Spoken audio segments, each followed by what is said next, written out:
afternoon, everyone. Welcome to Unwind with Oasis. I am the host, Tammy Armstrong, and the co-owner of Oasis South Florida Cigar Lounge. So before we start our deep dive into everything, look, it took us about 20 minutes. Well, it took me about 20 minutes to get ready for this. I'm all nervous. I'm all over the place. But like one of my professors said, just do it. There's no right or wrong way of doing things. Just do it.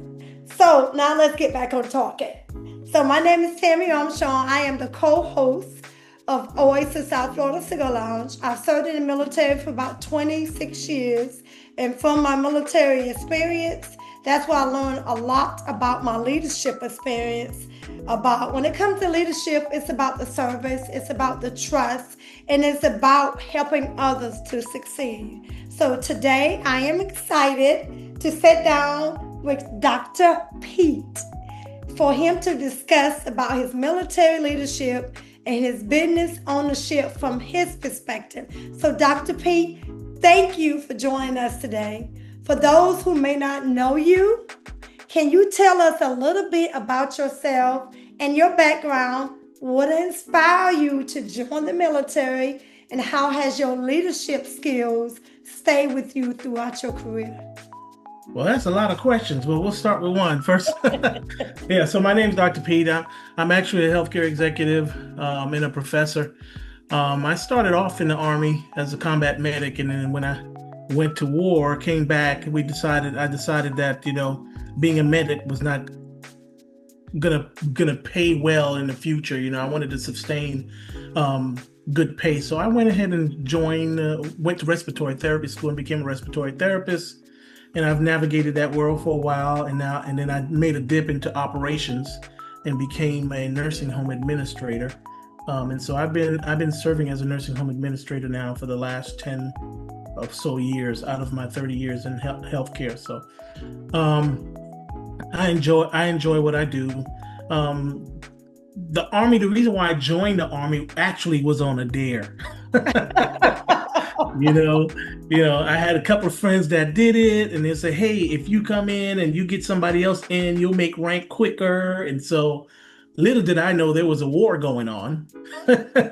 So I joined, got through basic training, got through my medical training, and they shipped us right on over to war, right? We didn't even hit our unit. Our unit was already too far forward. I got the garrison and I went straight out. You asked what leadership lessons? Yeah, from your military experience, what leadership lessons have stayed with you throughout your career that you're doing today? As an NCO, they always taught us that take care of your soldiers. That was the primary goal. Make sure their pay was straight, make sure their health was in order, make sure, all those things that they needed to get done to keep them focused on the mission, help them get it done. And that has stayed with me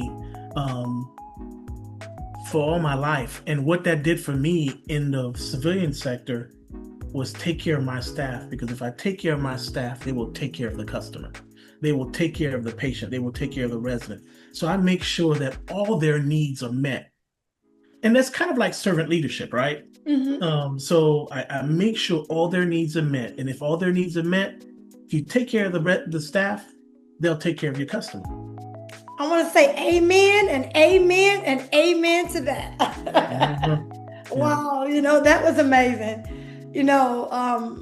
Thank you for sharing, your response, because as I serve too, we always got to take care of others. We always got to take care of our staff, and they'll take better care of us. So now that leads me to my next question. So my next question, what motivated you to become a business owner, and how did your military experience prepare you for that journey? Well, as you already know, I'm early in the stage of my business ownership. But after spending years in leading in healthcare organizations, I saw opportunities to solve a problem that a community was having.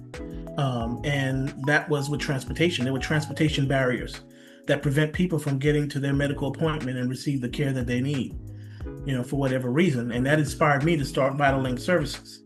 a non-emergent medical transportation company focused on providing compassionate and reliable transportation. Reliable transportation, because my experience, and as I did my market analysis, the pain points that these future customers were having was that they would book someone to pick up their resident and they wouldn't show up, and wouldn't even give a reason why they didn't show up. Oh, wow. Or they would double book. And so one person would be left out. Yeah. And so I don't want to do that. If I tell you I'm coming, I'm coming. If I can't come, I'll subcontract with somebody else to get you to where you need to go. And that's my promise to you. And so that's what inspired me to do that. How did my military experience prepare me for that? Well, teach you how to plan, how to adapt, and how to execute. Mm-hmm. In the military, you learn those things. Things don't always go as planned. But can you pivot? Right. And so that's where but again, I'm still in the early stages, but since the early stages, I've had to pivot a few times. Well, you keep mentioning you in the early stage. How early are you in your stage? I haven't picked up my first patient yet, but right now I'm still doing my marketing, visiting the nursing homes, presenting my package. Right now we presented a 30-day pilot. So we go live July 1st. Great. Okay. July 1st is the go live date. And so we're excited. We're excited to move forward. Well, congratulations. Thank you. So as you know, we both are veterans. So sometimes the transition from one thing to another and those ideas, they are very challenging. But I think it's important for us to understand that everyone, especially civilian business owners that doesn't have the military background, go through those challenges as well. So with that said, I would love to hear your perspective on leadership. So my question for you, and I am reading my questions so I can stay on target because I have a tendency of veering off. So what is the biggest difference between, now listen, leading soldiers and leading a business team? Wow, that is a loaded question. Yeah. Well, in the military operates under a defined structure. There's a particular structure that the military operates under. And part of that structure is I don't have to have any fluff when I'm telling you to do something. Mm-hmm. I need you to get it done. You know your mission, and then you don't give me any lip or any what do you call it? You don't fight me on it because you know that's your job and you're a soldier and your job is to do what you're told, right? Correct. So within the military, you have that defined structure. Mm-hmm. But in business leadership, it often requires, and it does require, influencing people.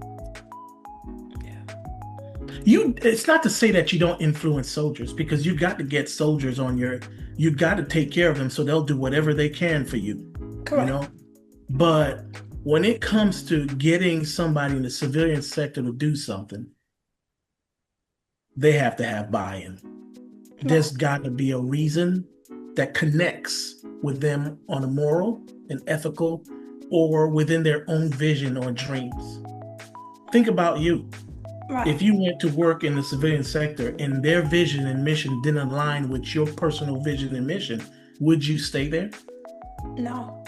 But if you're a soldier, you would, because you didn't have a choice. I don't have a choice. You see the difference? So the similar, they're similar, but there are some changes in that, where, you get the structure in the military, but you still need the structure in the business and with the business team in your civilian sector. But there's a big component of influence, in my opinion, that is needed. I'll give you a good example. Okay. When I got out of the military, I was in Alaska, and so I moved to Augusta, Georgia, because I was going to go to medical school. And I attended a church. I became the minister of music at that church, pretty much, the band leader and all that. And I had one guy that kept coming late. Now I'm fresh out of the military, so I told him, "Hey, if you don't get it straight, you're gonna go see the first lady." Right. I can imagine. This man was so offended. And then one day, First Lady comes to me, "Hey, Brother Pete, appreciate everything that you do. We love what you bring to the church. You have definitely been a part and blah blah blah and all that. But you can't talk to people that way because this guy is a retired soldier, Right. and we don't pay him. This is volunteer for him." Right. When I tell you my school on them. when I tell you my heart was hurt when the First Lady came and talked to me, right. But I knew I had to change because I was dealing with a different kind of person. I was not dealing with a soldier. Right. That's the difference. Wow. Now that's my reality. I don't know if it resonates with anyone else that has transitioned from being in the military to leading out here, but it is more of having your words seasoned, and your approach seasoned, to elicit the right response or behavior on the behalf of your company. Influence. But isn't that leadership?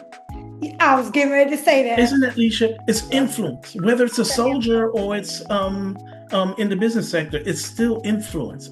Influence is still required. Right. Yep. And so with the influence, so what I hear you saying is the influence in the military and influence in the civilian sectors are totally different. I mean, you have the same intent, but you have a different way of going about to influence people based on their backgrounds to get the job done. And I do agree, in the civilian sector, you do have to get them to buy into it. It's not that they don't trust us, it's that they want to make sure for themselves that we understand what we are doing, that the aspect from the military is a little different.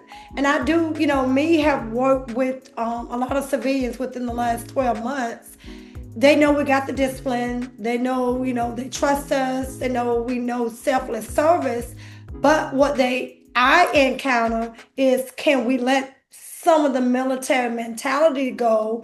Because their perception is we don't listen. That's their perception. We're so driven that we don't listen. So I had to take a step back and show them that I can listen. Because, they told us in the military, what makes a good leader? A good follower, correct? So that's some of the influence I had to do with the civilians. I had to show them that I can follow. So they know I can lead. Hey, wow. Right. I like that. So, those are great points that you mentioned. Especially, while in the military, our leadership is very important. It's important to us, and it's important to the people in the community, because I hear that a lot, especially in our everyday business aspect. And you, as being a business owner, even though you haven't started, you get ready to go live July the 1st, but you probably already hearing it. You probably already getting the camaraderies, the accolades saying, "Thank you, Dr. P. I love your idea. I love your vision. I love what you are building based on your experience during your time that you serve in the military." So let's bring that and let's talk about some of the real world challenges that comes with entrepreneurship. So what's one of the toughest challenges you have faced or facing as you build your business as a business owner, and how are you overcoming it? Well, one of the toughest challenges is stepping into entrepreneurship later in life. Building something from the ground up, that you've never, you've always imagined you could do it, but it's one thing to dream it, it's another thing to execute it. Yep. And when you're an executive, as myself, in an established organization, you have the resources, you have the staff, and you have the systems already in place, right? Everything's already there. And as a business owner, in the early stages, you often, see the CEO, you're the marketer, you're the salesperson and problem solver all at the same time, Mm-hmm. right? Because you started from the ground up, Yeah. right? But when you're in an organization, they already have all that established. They already have a marketer. Mm-hmm. They already have a CEO. They already have a salesperson. You know, in my nursing home, I had a marketer, I had an admissions director, I had all those people. You know, I have all those people that do all that stuff for me. I check on them, make sure it's going the way I need it to go, and we keep moving. Right. But now, the toughest challenge is now you're doing it for yourself. It's not there. It's not already established. You're starting from the ground up. And there is some trepidation there. There's a lot of anxiety because what if it doesn't make it? What if it doesn't, what are you're gonna lose? How much are you gonna lose? What people are gonna think? So how I overcame that challenge by relying on the same principles that helped me in the military, Yeah. Persistence, discipline, continuous learning, always adapting, always learning. So we're here, to be honest, we have, my wife and I thought about this many, many years ago. We just started 3 years ago and said, let's do this. But then a year goes by, it's still a dream. And so I finally had to say, this is it. Let's make some purposeful steps in achieving this goal. What's the worst that can happen? Right. Well, what's the best that can happen? A legacy for our family, for our children. So and so that's the stage that we are in life, leaving a legacy behind for our children and grandkids. I like right? So I like it. But don't you think a lot of things that we do in life starts off with a dream, then comes a vision, and then the reality? So why do you think you was behind the power curve? I think, me listening to your story, you was right on time. You was doing what you need to do right on time. No, actually, that's true, but I would have been farther along if I didn't let the little voices in my head keep me back. Okay. And sometimes, you have to aim at a target, find a target and aim at it and move. Mm-hmm. But if you find a target and you sit there, we all do that from time to time. but that's what I'm saying. I found a target, I knew what I wanted to do, but I just sat there. Right. For whatever reason, I'm scared. Oh, I don't have the money. I don't have this. I don't have that. I don't think it's going to work. All those little things that speak into your head. Meanwhile, the customer is saying, we need it, we need it, we need it. Mm-hmm. Right? And so I had to get out of my own space. I had to get out of my own head. But I think you did it right on time. Maybe not your time, but the customer's time. So you doing it right on time. That sounds like a believer over there. Yes, I am a believer. So I think many of our listeners can relate to that. I know I can. Yeah. I know, I have a lot of dreams, and, and sometimes I'm slow about putting those dreams into visions and making them a reality. But I do sit back and say, it wasn't my time, it's God's time.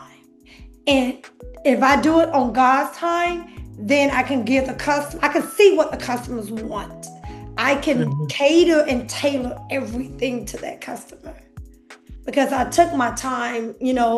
We analyze, we look at our competitors, we do the market analysis, we look at the advantages and disadvantages. What do we need more of? How do you want to build it? It gives you more opportunity to finding unique ways of doing things. So it's the uniqueness that stands out to me. So I think you was right on time. Don't beat yourself up too bad.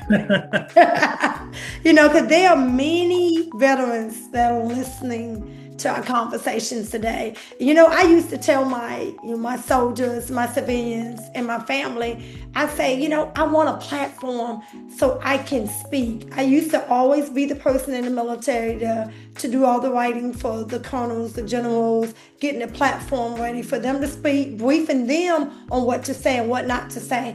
But I say, but it's time for me to say it loud myself versus being the vessel for someone else, be the vessel for our own establishment. And so I love that opportunity. So with you knowing all the veterans listening, because they want to hear from people like us, they want to hear our story. So what advice would you give veterans who are considering starting their own business? Don't underestimate the value of the skills you already have from being in the military, that you've developed being in the military. Discipline, adaptability, accountability, right? There's accountability for your soldiers. We used to hear that all the time. Accountability, when you get in formation, where your soldiers at? Where they at? Problem solving, So I think, those are all skills that, the military, no matter what your station is, whether it's Marine, Air Force, Army, Coast Guard, Navy, there's structure, there's discipline, there's accountability, there's problem solving in the Navy, there's problem solving in the Marines. Those are skills that you hone in and you develop while you're in there. And those are the skills you're going to need to succeed in your business. Right. Yeah, and we just had 2 kids to join the military. So my advice to them is take those jobs in the military that you can use to influence others in the civilian sectors. Get those jobs. Take advantage of the opportunities. Take advantage of the different schoolings, the different trainings, the different things, because, my goal when I went out, I think I was about 23 when I went in the Army.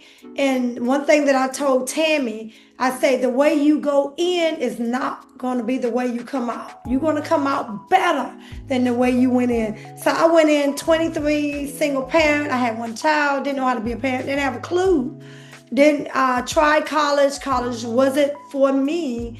So I went in, made every rank on time.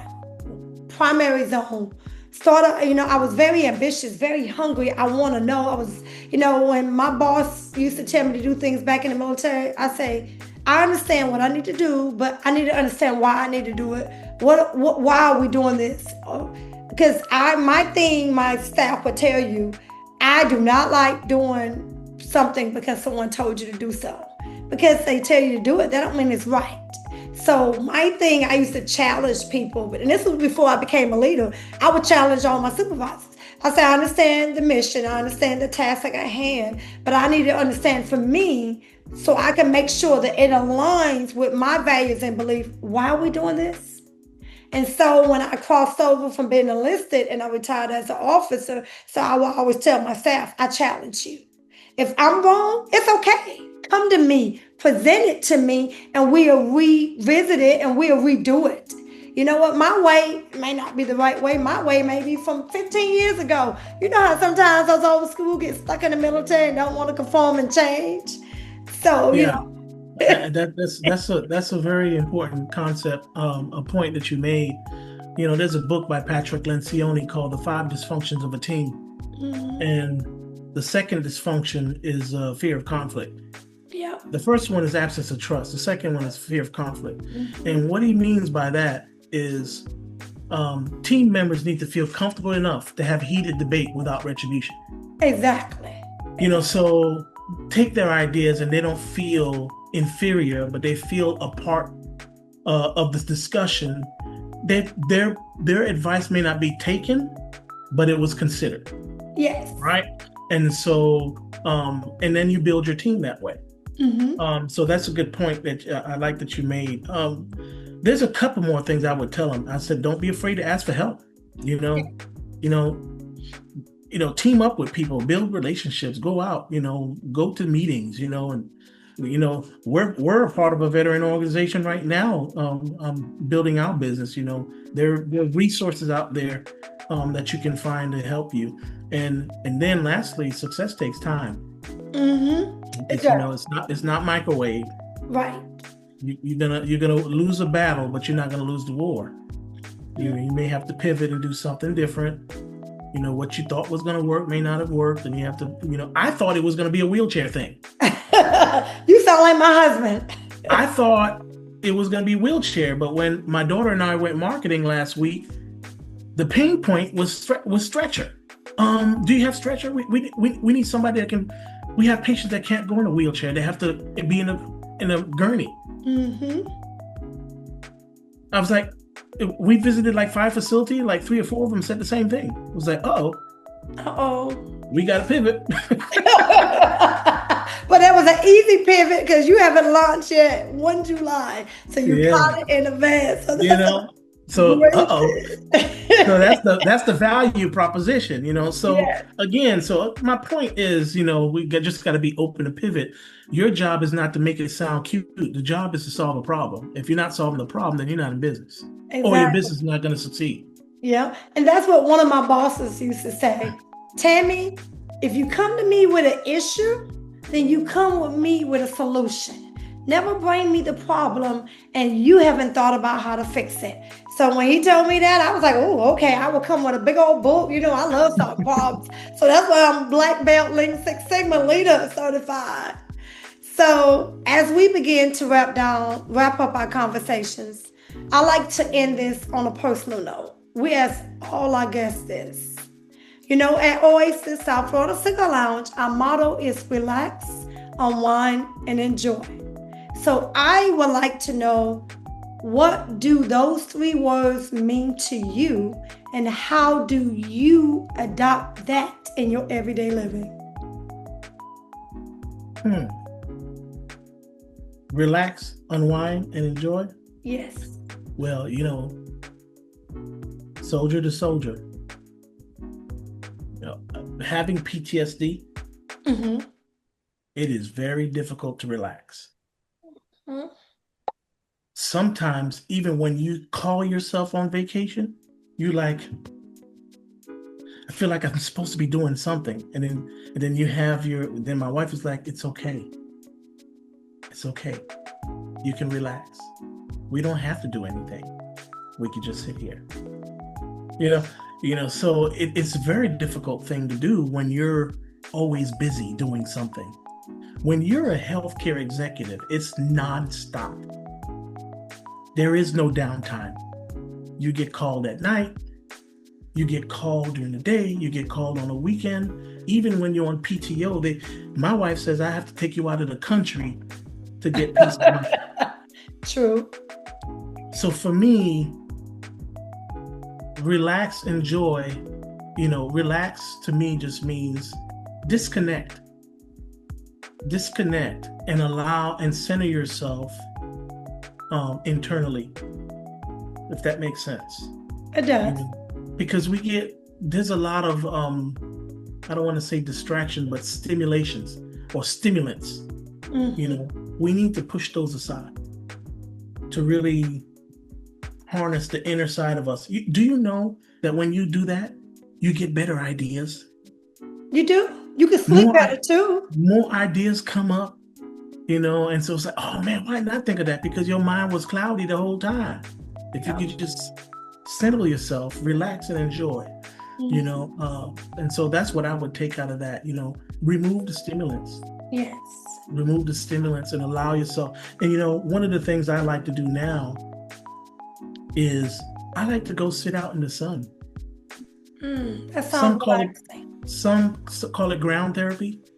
I'll go outside barefoot in my yard and just walk the yard and get some good sun and sit outside in the sun and just be at peace.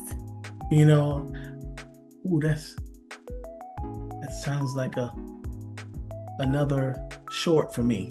Yes. Just be. Yes. The world's busy enough. Social media is busy enough. Right. Family is busy enough.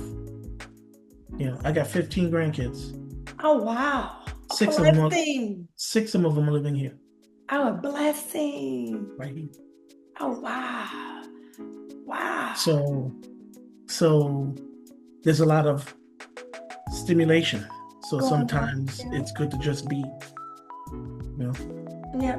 Oh, wow. So, before I read my closing, you prompt me to share. So when I was taking my son earlier to his dental appointment, and I was kind of going over and telling him about the interview we're going to do, and I say, well, you know what? Our motto is, Joshua, is relax, unwind, enjoy. So I'm going to make sure I ask that question because a lot of us don't know how to relax, unwind, and enjoy. And then he say, would you like giving it to your customers? I said, I do. But how do you give them something that you don't do? And I was like, whoa. Whoa, look, I'm thinking, I got chills on my spine. I was like, whoa. And I came back and I was like, you know what? You're right. Like they tell us, practice what you preach. You are absolutely correct. He said, if you're going to expect that of your customers, I think you should try it too. Wow. Look, it making me a little emotional thinking about it. Well, I have a close friend of mine who is wealthy. Mm-hmm. And I've watched him build his wealth over the last 7 years I've known him. And he told me the other day, Pete, I follow your YouTube. You teach a lot of good stuff, but I want you to practice it too. And I said, I do practice it. And he says, well, this business, I need to see it in your execution of this business, what you're teaching online. And I said, you're right. You're right. And he's the one that has pushed me this far. Amen. Pushed me out of my comfort zone. He was like, Pete, what's the worst that can happen? Right. You're a healthcare executive. If it fails, you can still work. Right. What do you have to lose? Nothing. Nothing. If you buy the vehicle and nothing happens, you sell the vehicle and you're done. Exactly. We just buy another one. But you know what? That ties us back into our military experience, because being a good leader, we got to be obedient. So we both are being obedient. We're taking the advice for someone that's sitting there watching us. We can't see ourselves, but others can. Mm-hmm. So Dr. P, I thank you for sharing your journey and your wisdom with us. Man, oh my God, I'm going to do another one. And you coming back, going to be different topics, because I've learned a lot from you, just trying to get everything set up and throughout our journey of having these conversations. But to our listeners that are listening today, some of this was script, some of it wasn't. A lot of it was natural. So with Unwind with Oasis, I want us to have authentic conversations. Sometimes we have a script, but it's okay if you get off script. Just let the flow guide you. So to our listeners, remember to take time to relax, unwind, and enjoy. Until next time, I am Tammy with Unwind with Oasis, signing out. Thank you, Dr. Pete. Have a great day. My pleasure.